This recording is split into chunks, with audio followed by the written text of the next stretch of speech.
بسم اللہ الرحمن الرحیم وبہ نستعین وصلی اللہ علی نبینا محمد وعلی آلہ وصحبہ اجمعین ومن تبعہم بإحسان الی یوم الدین وبعد۔ قال اللہ تبارک وتعالی وَإِذَا قِيلَ لَهُمْ آمِنُوا كَمَا آمَنَ النَّاسُ قَالُوا أَنُؤْمِنُ كَمَا آمَنَ السُّفَهَاءُ أَلَا إِنَّهُمْ هُمُ السُّفَهَاءُ وَلَكِنْ لَا يَعْلَمُونَ۔ وعن ابی سعید الخدری رضی اللہ تعالیٰ عنہ قال قال رسول اللہ صلی اللہ علیہ وسلم لا تصبوا اصحابی فلو ان احدکم انفق مثل احد ذهبا ما بلغ مد احدهم ولا نصیفا، رواہ البخاری و مسلم۔ تمام قسموں کی تعریفات اللہ رب العالمین وحدہ لا شریک کے لیے لائق و زیبا ہے، جو ساری کائنات کا تنہا خالق و مالک ہے، اور بے شمار درود و سلام ہو اللہ کے آخری نبی جناب کریم محمد رسول اللہ صلی اللہ علیہ وسلم کی ذات مقدسہ پر۔ محترم سامعین،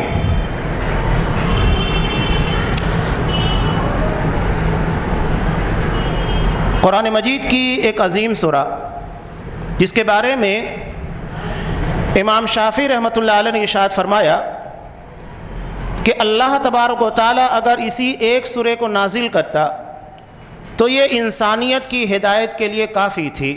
سورۃ العصر۔ عصر کے کئی معنی ہوتے ہیں۔ عصر کا مطلب عربی زبان میں نچوڑنا بھی ہوتا ہے، کسی چیز کو نچوڑا جائے۔ نچوڑنے کا مطلب یہ ہے جیسا کہ ہم دیکھتے ہیں گنے کو نچوڑا جاتا ہے، موسمبی ہے، دیگر پھلوں کو، تو جس طرح گنے کے رس کو ایک مرتبہ نچوڑ لیا گیا تو دوبارہ اس کا رس اپنے مقام پر نہیں واپس آ سکتا، اسی طرح انسان کی زندگی کا بیتا ہوا ایک لمحہ، ایک وقت جو بھی ہو، یہ کبھی لوٹ کر نہیں آتا۔ اسی سے بنا ہے عصر، جسے زمانہ بھی کہا جاتا ہے۔ جو بیت گیا وہ دوبارہ کبھی نہیں آنے والا۔ عصر ہمارے اپنی شرعی اصطلاح میں نماز عصر کو بھی کہا جاتا ہے۔ نماز عصر کے بعد غروب کا وقت بالکل قریب ہو جاتا ہے۔ نبی کریم صلی اللہ علیہ وسلم نے امت محمدیہ کی جو مثال دی، کہا کہ ایک شخص نے اجرت کے پر کچھ لوگوں کو رکھا، انہوں نے فجر کے بعد سے لے کر ظہر تک کام کیا، اور وہ یہود تھے، یعنی ان لوگوں کو زیادہ وقت ملا، تو اللہ نے ان لوگوں کو ایک قیراط دیا۔ قیراط عربی زبان میں ایک ڈھیر کو کہتے ہیں۔ اس کے بعد نصارہ کا زمانہ آیا تو اللہ نے ان لوگوں کو ظہر سے لے کر عصر تک کا ٹائم دیا، اور اتنی محنت کرنے کے بعد ان لوگوں کو بھی ایک قیراط دیا گیا۔ اس کے بعد ہم ہیں یعنی امت محمدیہ، آپ صلی اللہ علیہ وسلم نے کہا کہ عصر سے لے تک مغرب تک کے لیے ہمیں وقت دیا گیا ہے، اور وقت کم ہے لیکن ہمیں 2 قیراط اجر دیا جائے گا۔ پہلے کی دونوں جماعتوں نے اعتراض کیا، یہود نے سب سے زیادہ، بخاری کی روایت میں جو تفصیل آپ صلی اللہ علیہ وسلم نے بیان کی، پہلے 2 جماعتوں نے اعتراض کیا کہ ہمیں وقت زیادہ دیا گیا، کام زیادہ لیا گیا، لیکن اجرت میں ہمیں ان لوگوں کے مقابلے میں اتنی اجرت نہیں دی گئی۔ تب آپ صلی اللہ علیہ وسلم نے کہا، اللہ تبارک و تعالیٰ نے کہا کہ اللہ نے تمہارے اجر میں کوئی کمی نہیں کی، تمہیں جتنا ایک قیراط ملنا چاہیے تھا دیا، لیکن امت محمدیہ کو 2 قیراط دیا، یہ اس کا فضل ہے، جسے چاہے عنایت کرے۔ تو یہ امت محمدیہ کی فضیلت ہے۔ تو عصر زمانے کو بھی کہتے ہیں، نچوڑنے کو کہتے ہیں، اور عصر نماز عصر کے وقت کو بھی کہا جاتا ہے۔ 3 معنی اور مفہوم ہے۔ زمانہ 3 طرح کا ہوتا ہے۔ ایک زمانہ جو ماضی ہے، جو بیت گیا، الفاظ زبان سے نکلتے ہیں، یہ حاضر میں ہے، زمانہ حال میں ہے، لیکن زبان سے نکلتے ساتھ یہ ماضی میں تبدیل ہو جاتے ہیں۔ اور اس کے بعد مستقبل ہے، جو اندھیروں میں چھپا ہوا ہے، کسی کو پتہ نہیں آنے والی زندگی میں کل کیا ہوگا۔ وَمَا تَدْرِي نَفْسٌ بِأَيِّ أَرْضٍ تَمُوتُ، کسی کو یہ بھی پتہ نہیں کہ وہ کہاں مرے گا۔